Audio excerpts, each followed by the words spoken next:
Railway sector में एक मजबूत खिलाड़ी के रूप में उभरी कंपनी जुपिटर वैगन्स ने हाल ही में अपनी चौथी तिमाही के नतीजे जारी किए।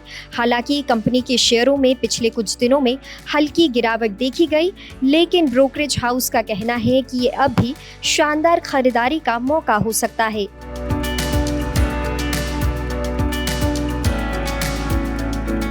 जुपिटर वैगन्स के शेयर की रेंज फिलहाल 390 है।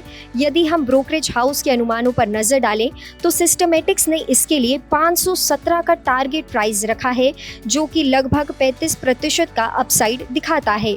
रिजल्ट के बाद से शेयर में लगभग 9% की गिरावट आ चुकी है, जिससे ये एक बेहतर खरीदारी का मौका बन सकता है।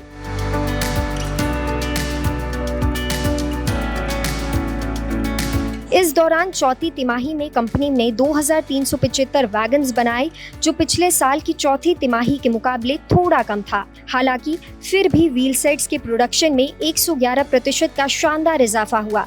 इसके अलावा कंपनी की ऑर्डर बुक में अभी 6303 करोड़ के ऑर्डर्स हैं और आने वाले सालों में कंपनी ने प्रोडक्शन बढ़ाने के लिए नए टारगेट तय किए हैं।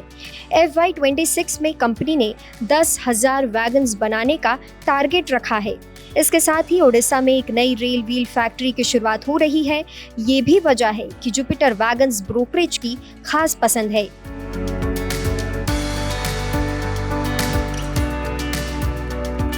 जुपिटर वैगन्स के Q4 FY25 के रिजल्ट थोड़े मिक्स हैं। कंपनी का कंसोलिडेटेड रेवेन्यू 1044 करोड़ के करीब है, जो कि पिछले साल की तुलना में 6.4% कम है। हालांकि ऑपरेटिंग प्रॉफिट EBITDA में 3.6% का उछाल आया, जो कि 152 करोड़ के करीब रहा।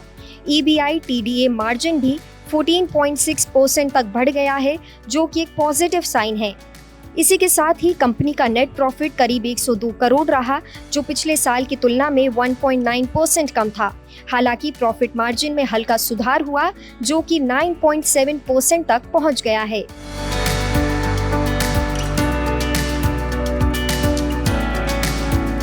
FY25 में जुपिटर वैगन्स का कुल रेवेन्यू 8.8% बढ़कर करीब 3,963 करोड़ तक पहुंच गया है।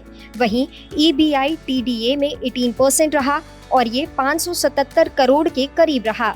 इस साल का नेट प्रॉफिट 4.9% बढ़ा है, यानी 380 करोड़ के करीब। कुल मिलाकर जुपिटर वैगन्स FY25 में शानदार चल रहा है और इसका लॉन्ग टर्म आउटलुक मजबूत दिख रहा है।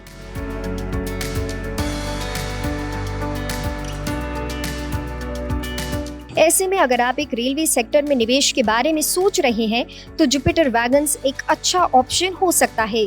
जुपिटर वैगन्स के शेयर में गिरावट के चलते ये एक बड़ी खरीदारी का अवसर माना जा सकता है। ब्रोकरेज हाउस ने इसे बाय रेटिंग दी है और इसके लिए 517 रुपए तक का टारगेट प्राइस सेट किया है। निवेशक इसे लंबे समय के लिए अपने पोर्टफोलियो में शामिल कर सकते हैं, लेकिन निवेश से पहले फाइनेंशियल एडवाइजर से सलाह लेना ना भूलें। आपको ये वीडियो कैसा लगा हमें कमेंट सेक्शन में ज़रूर बताएं और ऐसी ही खबरों के लिए देखते रहें जी बिजनेस।